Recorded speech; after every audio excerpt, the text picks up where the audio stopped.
കൊച്ചിയിലേക്ക് പോകാം. ഗോപിക അരവിന്ദ് കൂടി വിവരങ്ങൾ നൽകും. ഗോപിക, എവിടെയാണുള്ളത്? പള്ളികളിൽ ഇപ്പോൾ എന്തൊക്കെ ചടങ്ങുകൾ നടക്കുന്നു? ജിൽസി, ഞാനിപ്പോൾ നിൽക്കുന്നത് എറണാകുളം സെൻറ് മേരീസ് കത്തീഡ്രലിലാണ്. ഇവിടെ രാവിലെ 7 മണിക്ക് തന്നെ ഓശാന ഞായറുമായി ബന്ധപ്പെട്ട തിരുക്കുർബാന എല്ലാം ആരംഭിച്ചു കഴിഞ്ഞിട്ടുണ്ട്. ഇവിടെ Syro Malabar major archbishop പിതാവായിട്ടുള്ള റാഫേൽ തട്ടിലാണ് ശുശ്രൂഷ കർമ്മങ്ങൾ നേതൃത്വം നൽകുന്നത്. അദ്ദേഹം ഇപ്പോൾ കുർബാന പ്രസംഗം നടത്തിക്കൊണ്ടിരിക്കുകയാണ്. ഇന്ന് രാവിലെ 7 മണിക്ക് തന്നെ കൃത്യം ഇതുമായി ബന്ധപ്പെട്ട ചടങ്ങുകൾ എല്ലാം തന്നെ ആരംഭിച്ചിട്ടുണ്ട്.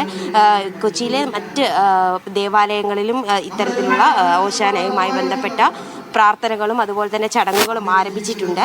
വരാപ്പുഴ സെൻറ് ഫ്രാൻസിസ് അസീസ് കത്തീഡ്രലിൽ വരാപ്പുഴ അതിരൂപത മെത്രാപ്പൊലീത്ത ഡോക്ടർ ജോസഫ് കളത്തിൽപ്പറമ്പിലും അതുപോലെ തന്നെ കോട്ടയം പൊൻപള്ളി സെൻറ് ജോസ് ദേവാലയത്തിൽ ബസിലിയോസ് ജോസഫ് ശ്രേഷ്ഠ കാതോലിക്ക ബാവയുമാണ് ചടങ്ങുകൾക്ക് മുഖ്യ കാർമ്മികത്വം വഹിക്കുന്നത്. എന്തായാലും ഇന്നത്തോടുകൂടി പീഡാനുഭവത്തിൻ്റെ വാരം ആരംഭിക്കുകയാണ്. വിശുദ്ധ വാരം ഇന്നു മുതൽ ക്രൈസ്തവ സമൂഹം ആരംഭിച്ചു തുടങ്ങും. അടുത്ത ഞായറാഴ്ചയാണ് ഈസ്റ്റർ. അതുമായി ബന്ധപ്പെട്ടിട്ടുള്ള ചടങ്ങുകൾക്കാണ് ഇന്നിപ്പോൾ ആരംഭം കുറിച്ചിരിക്കുന്നത്. എന്തായാലും കൊച്ചിയെ സംബന്ധിച്ചിടത്തോളം നിരവധി ദേവാലയങ്ങളുണ്ട്. എല്ലാ ദേവാലയങ്ങളിലും ഇത്തരത്തിലുള്ള ചടങ്ങുകൾ ഇപ്പോൾ ആരംഭിച്ചിട്ടുണ്ട്. ഇപ്പോൾ ഈ നിൽക്കുന്ന പള്ളിക്കും ഇത്തരത്തിലൊരു പ്രത്യേകതയുണ്ട്. വിവിധ തരത്തിലുള്ള സഭാ തർക്കങ്ങളിൽ ഏർപ്പെട്ടിരുന്ന ബസിലിക്കയാണ് ഈ സെൻറ് മേരീസ് ബസിലിക്ക. അതുകൊണ്ട് തന്നെ ഇവിടെ ഇന്ന് ഏകീകൃത കുർബാനയാണ് അദ്ദേഹത്തിൻ്റെ ഈ പിതാവിൻ്റെ നേതൃത്വത്തിൽ നടന്നുകൊണ്ടിരിക്കുന്നത്.